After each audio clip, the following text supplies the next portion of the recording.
Now we go to the other book, the miracles of your mind. और मैं इसमें मुझे थोड़ा सा स्क्रॉल अप करना पड़ेगा। इसमें एक लड़की के बारे में है जिसको बहुत स्टेज फियर था। वो सिंगर थी, तो उसको गाना गाना होता था, तो पब्लिक ऐसे तो गाती रहती थी छोटे ग्रुप में और बचपन से ही गा रही थी, लेकिन the moment she was in front of people she would just freeze, go down absolutely, and because she had that stage fright, she could not sing. She would forget in front of audience, and a voice and a tone of the song, everything would go haywire. So it is about her experience कि किस तरह से उसने अपना ये fear overcome किया था. And we have Vijay ji reading for Yes, us yes. from Thank Delhi. you. Thank Please you. start reading. A young lady. Okay. A young lady was invited to an audition. She had been looking forward to the interview. However, on three previous occasions, she failed miserably due to stage fright. Here is the very simple technique which I gave her. Remember, this young lady had a very good voice, but she was certain when the time came for her to sing that she would be seized with stage fright. The subconscious mind takes your fear as a request, proceeds to manifest them and bring them into your experience. On three previous auditions, she sang wrong notes and finally broke down. The cause, as previously outlined, was an involuntary autosuggestion. I mean, a silent fear thought emotionalized and subjectified. She overcame it by the following technique. Three times a day, she isolated herself in a room. She sat down comfortably in an armchair, relaxed her body, and closed her eyes. She stilled the mind and body as best she could. Physical inertia favors mental passivity and renders the mind more receptive to suggestion. She counteracted the fear suggestion by its converse, saying to herself, I sing beautifully, I am poised, serene, confident, and calm. She repeated this statement slowly, quietly, and with feeling from 5 to 10 times at each sitting. She had three such sitting every day, and 1 to 10 times in each sitting. She she had three such sitting every day and one immediately prior to sleep. At the end of a week, she was completely poised and confident and gave a remarkable, wonderful audition, carry out ever procedure with assurance and conviction. The death of fear is certain.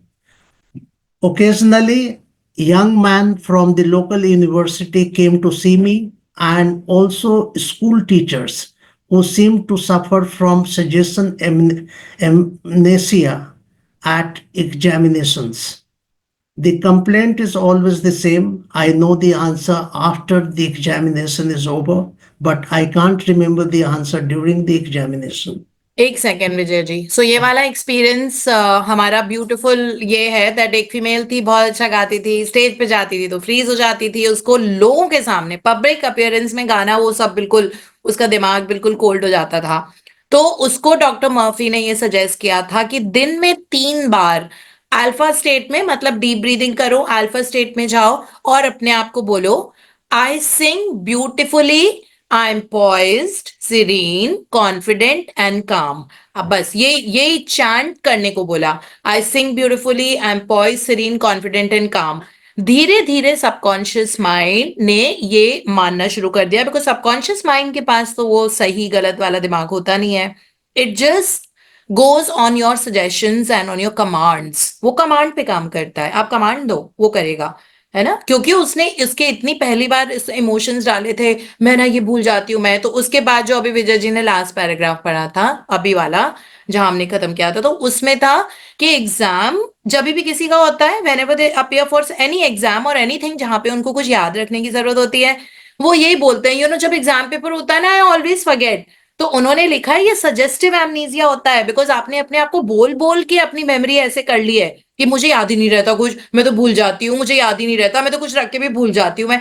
ये suggestive amnesia का मतलब होता है forgetfulness, है ना, जब दिमाग में फॉरगेट करने लग जाते हैं हम, एकदम दिमाग फ्रीज हो जाता है। तो ये सजेस्टिव एमनीजिया, क्योंकि हम सजेस्ट कर रहे हैं बार बार इसी चीज के बारे में सोचते हैं, मुझे कुछ याद ही नहीं रहता, मैं कितना भी पढ़ूं मुझे याद ही नहीं रहता, एग्जाम आते ही मुझे इतना नर्वस होता है ना, पता नहीं एग्जाम में भूल जाती हूँ, मेरी मेमोरी पता नहीं कैसी होती है, मुझे आजकल कुछ याद ही नहीं रहता। अब ये बोल बोल के सबकॉन्शियस माइंड कहता है ओके जी जो हुक्म, सो इट इज। आपने बोला मुझे कुछ याद नहीं रहता, तथास्तु, आपकी विश पूरी हो जाएगी। फिर आपने बोला कि मुझे कुछ याद ही नहीं रहता, तथास्तु, आपकी विश पूरी हो जाएगी। मैं तो कुछ रख के भी भूल जाती हूँ, तथास्तु, आपकी विश पूरी हो जाएगी। This is how subconscious mind is. It is not listening to your that आप चाहते क्या हो, आपने बोला अपने आप को आप चाहते क्या हो, that my memory is amazing, it is strong and I remember even the smallest thing with ease. This is how you have to tell your self.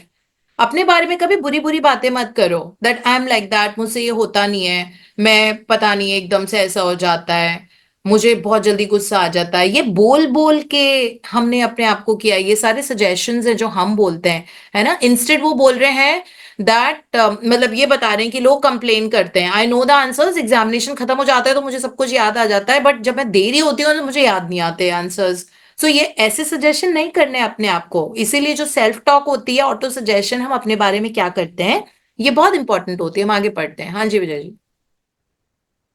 One young medical student was the most brilliant in his class, yet I think you skipped a the, paragraph, the idea which realises. sorry, the idea which realizes itself is the one to which we invariably give concentrated attention. I find that each one is obsessed with the idea of failure. Fear is behind the temporary amnesia and is the cause of the whole experience. A young medical student was the most brilliant in his class, yet he found himself failing to answer simple questions at the time of written or oral examinations. I explained to him that the reason was he had been worrying and fearful of several days previous to the examination. These constant negative thoughts became charged with fear, sorry. Thoughts developed, enveloped in the powerful emotion of fear was realized in the subconscious. In other words, this young man was requesting his subconscious mind to see to it that he failed, and that is exactly what it did. On the day of the examination, he found himself stricken with what is called in psychological circle suggestive amnesia. A French psychologist named Baudin Baudoin said, "What we have to work for in overcoming fear is education of the imagination." Yeah. So this is how much we'll read. Thank you so much, Vijay ji. Always a pleasure. Thank you. Okay, so this is what he says, that वो एक brilliant लड़का था, medical student मतलब medicine में admission लिया था उसने, उसको मिल गया था, इसका मतलब वो ब्रिलियंट ही था, है ना। आपका दिमाग तेज होना चाहिए तभी तो आप मेडिकल स्टूडेंट बन पाओगे, लोगों की जान आपके हाथ में होती है। So he was a medical student, brilliant in his class, and उस वो एग्जाम में लेकिन कुछ आंसर नहीं कर पाता था, क्योंकि उसने इतना इमोशनलाइज किया था ना कि मेरा एग्जाम होता है मुझे याद ही नहीं रहता, मेडिकल के वर्ड्स ऐसे होते हैं, मैं भूल जाता हूँ, and this is what he would keep repeating to himself. Now subconscious said okay तथास्तु, जैसा आप बोल रहे हो वैसे, जो कहते हैं ना जो हुक्म मेरे आका, तो वो ऐसे ही बात करता है सबकॉन्शियस माइंड। तो अब आपने बोला मैं एग्जाम में भूल जाता हूँ, ओके फाइन, अब हम एग्जाम में सब कुछ भूल जाएंगे, ठीक है। इस तरह से आंसर आता है, जैसे जैसे भी आपने कुछ बोला मेरी लाइफ कैसी है, ये सारी प्रॉब्लम्स एक के बाद एक आती जा रही है, तो अब तो सबकॉन्शियस माइंड बोलता है अच्छा एक के बाद एक प्रॉब्लम चाहिए, अच्छा ठीक है, फिर अब सीरीज ऑफ प्रॉब्लम्स आपकी जिंदगी में हम लेके आएंगे, और इस तरह से काम चलता है। This is how subconscious mind is and we don't realise. इसीलिए कहते हैं ना हमारी लाइफ पूरी मैनिफेस्टेटिव है। ये हमको, we don't have to blame the environment because we created all these things by our thoughts. Subconscious mind, जैसे आपने इमोशंस डाले किसी भी चीज को, नेगेटिव इमोशन डाले, जैसे किसी ने कैसे बिहेव किया, आपने उसमें गुस्से का फ्यूल डाला, है ना, इसका मतलब आपने इमोशनलाइज किया, उस पर्सन ने बोला था यार तुमसे कुछ काम नहीं होता, सपोज कि तुम बेकार इंसान हो, है ना, you are not good husband और यू आर नॉट गुड, जो भी बोला, ठीक है, आपने उसको इमोशनलाइज किया, आपको दिल पे चोट लगी, ठीक है, आपने इमोशनलाइज किया, इसका मतलब दिल तक गया, मतलब इमोशंस थे, क्योंकि हार्ट के पास इमोशंस होते हैं, दिल दिल में आपको चुभा कुछ, अब वो चीज आपकी जिंदगी में आपने इमोशनलाइज किया, now you will start getting more irritating remarks from people in your environment, मतलब आपके माहौल में आसपास से अब आपको सारे ऐसे रिमार्क्स मिलेंगे जो आपको लो फील करवाएंगे कि आप अनवर्दी हो, बेकार इंसान हो, आपके बस की कुछ नहीं है, क्योंकि आपने उस मोमेंट को कैप्चर करके अपने अंदर इमोशंस के साथ सबकॉन्शियस में डाल दिया, और सबकॉन्शियस कहते हैं okay have more of what you want, okay आपको बुरा लग रहा है, ओके हैव मोर ऑफ बुरा लगना। सबकॉन्शियस माइंड थोड़ी ना हमको वो, मतलब जो फीड हम करते हैं, ये इतना अच्छा बेनिफिट हमने जो हमको जो दे रखा है यूनिवर्स ने, हमने उसको नेगेटिवली यूज किया है।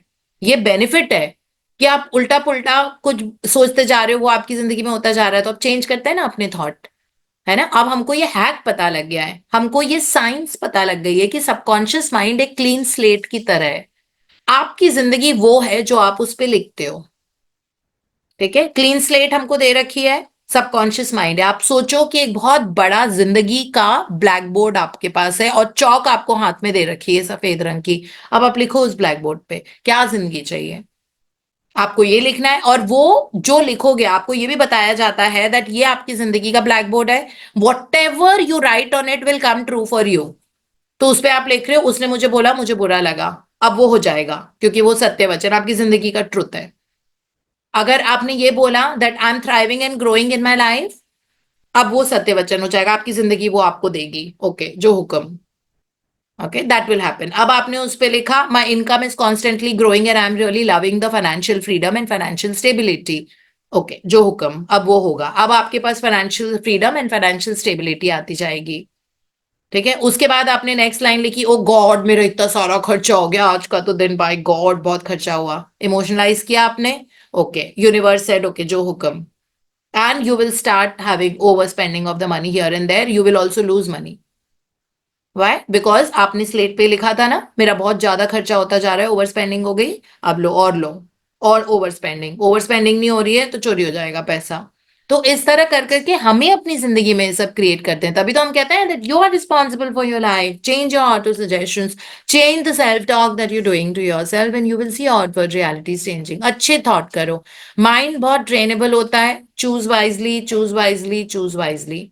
मैंने एक वीडियो बनाया था इंस्टाग्राम पे परसों, जो एयरपोर्ट पे, परसों नरसों एयरपोर्ट पे बैठ के ना, Friday Friday we left from there, Friday को एक वीडियो बनाया था, choose wisely, choose your thoughts, choose your words and choose people in your life carefully, ठीक है। अगर ऐसे लोग हैं आपको जो पुल डाउन करते रहते हैं दिमाग में, तो उनको रिएक्ट करना बंद कर दो, जैसे बेंटिनो मैसारो ने सोचा था ना लव पीस हार्मनी, और इन्होंने भी सिखाया हमको, यही तो अभी ताजा ताजा हमने सीखा है, the moment something is happening in your life which is not something that you desire, which is not something that you need and that can make you feel bad emotionally also, you just have to keep love peace harmony goodwill joy prosperity success, ऐसे words बोलते रहो, words को capture करो, words बहुत powerful होते हैं, आप word बोलोगे ना एक सेकंड में आपका और एक्सपैंड होगा, ठीक है। और वो कितनी भी बुरी चीज आपको किसी ने बोली है, even if you might be living with somebody who is pulling you down, right, so now that is your test, that person is actually grooming you to become mentally very strong, isn't it. अगर आप किसी भी ऐसे इंसान के साथ जिंदगी में रहते हो जो आपको कॉन्स्टेंटली पुल डाउन करता है, आपको प्रायोरिटाइज नहीं करता, आपको बैड फील कराता है, आपको ताने देता रहता है,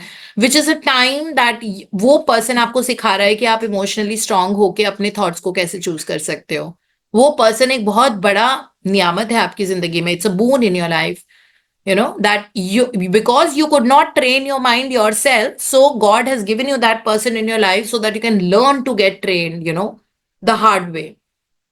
जब तक पहाड़ पे चढ़ते नहीं है ना तब तक मसल्स नहीं डेवलप होती हैं, वेट उठाना पड़ता है, उसके लिए वेट चाहिए होता है, मसल डेवलप करने के लिए वेट चाहिए होता है, वो इंसान आपकी जिंदगी का वेट है, वो आपकी मसल्स डेवलप कर रहा है, मेंटल मसल, क्योंकि आप अपने आप को, अपने थॉट्स और अपने वर्ड्स को चूज नहीं कर पा रहे थे, इसलिए उस पर्सन को blame, thank you for that person who is making you so strong, isn't it.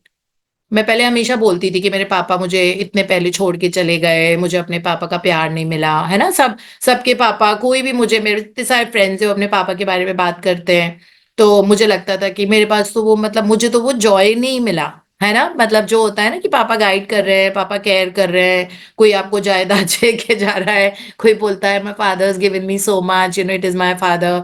सो अब जो भी टाइम उनके साथ ठीक है बचपन में मिला, जो प्रिविलेज ही था, अभी भी याद है कि वो फर्स्ट क्लास में थी तो गोद में उठा के मुझे क्लास तक छोड़ के आए थे क्योंकि मुझे जॉन्डिस हो रहा था, मेरा एग्जाम था। तो वो सारी ठीक है छोटी छोटी फेन मेमोरीज है ना। लेकिन वो वाला वैसा वाला जो पापा का साथ होता है, पापा का गाइडेंस होता है ना, fathers are very important, like all of you are fathers, in whichever way you have been very important and your presence in your children's life is very important. I never had that joy ना, मतलब most of the part of the life I did not have that joy. जितना मुझे ध्यान है, मतलब मैंने पापा की सेवा करी तो ये भी कितनी बड़ी नियामत है ना मेरे लिए, दैट आई कुड जो भी वो डायलिसिस के लिए जाते थे, जो भी करते थे, तो मतलब मैं होती थी उनके साथ, तो वो वाला वो नहीं है। अब मुझे लगता है कि मतलब वो इतना बड़ा शायद मैं अपनी जिंदगी में इतनी स्ट्रांग नहीं होती। तो यो यूनिवर्स ने जिस पर्पस के लिए मुझे बनाया हुआ था ना, that you have to give strength, love and peace and empowerment to people, तुम्हारी यही जिंदगी है, तुम्हारी ये किस्मत है कि तुम्हें लोगों की सेवा करनी है और जिंदगी भर लोगों को लव, पीस, एम्पावरमेंट और करेज देना है। तो वो करेज कहाँ से आया? ऐसे ही आया ना जब अपने बलबूते पे मैं स्ट्रांग हुई, अपने बलबूते पे जब मैंने अपने पैसे से घर खरीदा, अपने बलबूते पे मैंने अपने पैसे से गाड़ी खरीदी, हर डिसीजन मैंने अपने आप लिया इंडिपेंडेंटली, बिना किसी से पूछे, और यूनिवर्स को अपना बेस्ट फ्रेंड बनाया। तो इस तरह कर करके ऐसे पूछ पूछ के ही तो मैं जिंदगी में आगे बढ़ी हूँ, है ना। जितना पाल पोस के बड़ा कर दिया मेरे माँ बाप ने, मम्मी ने और पापा ने भी डेफिनेटली लाइक कुछ ना कुछ मम्मी के लिए छोड़ा ही होगा, so not that I have gone to all that, but then that self made person होने का जॉय और प्रिविलेज कितने लोगों को मिलता है? नहीं मिलता ना। मुझे मिला वो वाला प्रिविलेज। अब वो प्रिविलेज लगता है बिकॉज मेरा मिशन अलग था। मेरा मिशन था कि तुम अपने मेंटल मसल डेवलप करो, सो दैट आप वो जर्नी के बारे में लोगों को शेयर करो कि किस तरह financially independent, financially stable, prosperous बनते हैं, किस तरह आप अपने मेरिट पे अपनी जिंदगी उस तरह से लीड कर सकते हो और जिस तरह आप चाहते हो, और अपनी लाइफ क्रिएट कर सकते हो। और फिर अब तुम्हारा काम है जाओ सिखाओ सबको कि आपने क्या क्या टूल्स एंड टेक्निक्स यूज की कि सब लोग अपने बलबूते पे जिंदगी में एक बहुत बड़ा नाम हासिल कर पाए, है ना। तो अब वो फेज नहीं लगता है कि जिंदगी में स्ट्रगल था। वो स्ट्रगल एकदम 100%, मैं दिल से आपको बता रही हूँ कि वो न्यूट्रलाइज हो गया है। तो मतलब मेरे पापा ने सारा वो चीज मुझे स्ट्रांग बनाने के लिए अपने ऊपर वो कर्मा लिया कि उन्होंने सफर किया, फिर उनकी डायलिसिस हुई, फिर वो एक दिन चले गए, डायलिसिस कराते कराते वो चले गए जिंदगी से मेरे। ठीक है, और फिर हुआ कि दीप्ति तुम्हारा टाइम अब शुरू हो रहा है मैट्रिक्स रेजरेक्शन पार्ट 3 बननी है, और तुम अपनी जिंदगी में बहुत आगे बढ़ो और अपने बलबूते पे अपनी मेरिट पे करो। कहाँ सब बोल रहे थे कि जाके गांव जाके खेती करो, literally people were telling to my mom, and then she said, she was another tigress, she said come on, so what, I will educate my daughters, and then we got the best education. और क्योंकि भगवान का साथ होना था, यहाँ पे land करना था और आपको मेरी जिंदगी में आना था और एक इनसेपरेबल फैमिली बनना था, तो वो सारी चीजें हुआ ना, एक के बाद एक के बाद एक के बाद एक के बाद एक। तो इस तरह से सब हर चीज का एक रीजन होता है ना। तो इसीलिए अपने आप को उस फ्रीक्वेंसी में रखना, चूज करना बिना रीजन के। मुझे पता है आप लोग बहुत सारे ऐसे लोगों से सराउंडेड होते हो जो आपको जिंदगी में पुल डाउन करते हैं, आपको बुरा भला बोलते हैं, आपको कुछ लाइक मोटी काली ऐसे बाल, तुम्हारे ऐसी आवाज है, तुम्हारे बस की नहीं है, तुम्हारा कॉन्फिडेंस लेवल लो है, हो सकता है इस तरह के लोग हो आपकी जिंदगी में। वो मेंटल मसल बना रहे हैं आपका, इसीलिए मैंने अपना एग्जाम्पल दिया था। वो आपको सिखा रहे हैं चूज वाइजली। ह्यूमन बीइंग के पास इवॉल्व ब्रेन में एबिलिटी टू चूज होती है। Choose your thoughts, choose your thoughts very very wisely, choose your words wisely, and what ever it is. अगर आपके पास पीपल की चॉइस है तो आप उनको भी वाइजली चूज करो। ऑलरेडी अगर ऐसे लोग आपकी जिंदगी में आ चुके हैं तो बस इसका मतलब है आपको मेंटली बहुत स्ट्रांग होने की जरूरत है, इसीलिए वो आपकी जिंदगी में। तो इसीलिए enjoy life and be in that frequency all the time.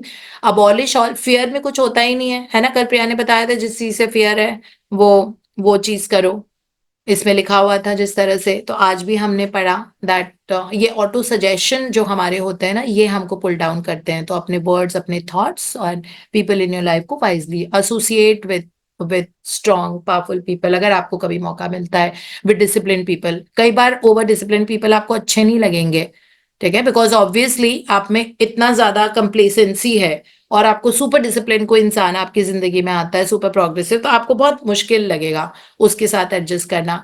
But this always reason, है ना, कहते हैं the boss is always right. किसी को बॉस पसंद नहीं आता अपना, बट वो किसी रीजन से ही उस पोजीशन पे है, वरना वो वहां पे नहीं होता। और आपकी जिंदगी में आया है, उसके पीछे और भी बड़ा रीजन है। इसीलिए learn from people, learn from situations, instead of blaming them. We have to eliminate that kind of a blame game, because अगर आपका मिशन जिंदगी में बहुत आगे जाने का है, तो आपको ये छोटी छोटी कठिनाइयां आएंगी। और ये कठिनाइयां नहीं होती है, ये ग्रोथ के टूल्स होते हैं, ये ग्रोथ का टूल है, ठीक है। और वो आता जाएगा, और आप देखना, आज से एक एक साल में, आप अभी 6 महीने पीछे मुड़ के देखो आप कौन थे और आज कौन हो। पीछे 6 महीने पीछे मुड़ के देखो, फॉरगेट अबाउट 1 ईयर, कि आप कौन थे और आप कहाँ तक आ गए हो जिंदगी में। You done a lot, all of you are beautiful people, that you are giving time to something which is for your own growth and love and success and peace in your life, which is amazing, ठीक है। सो इस तरह करके हम आगे बढ़ते जाएंगे जिंदगी में, and we'll see the brilliance of life that it has to offer. That is what it is about this session. So thank you so much.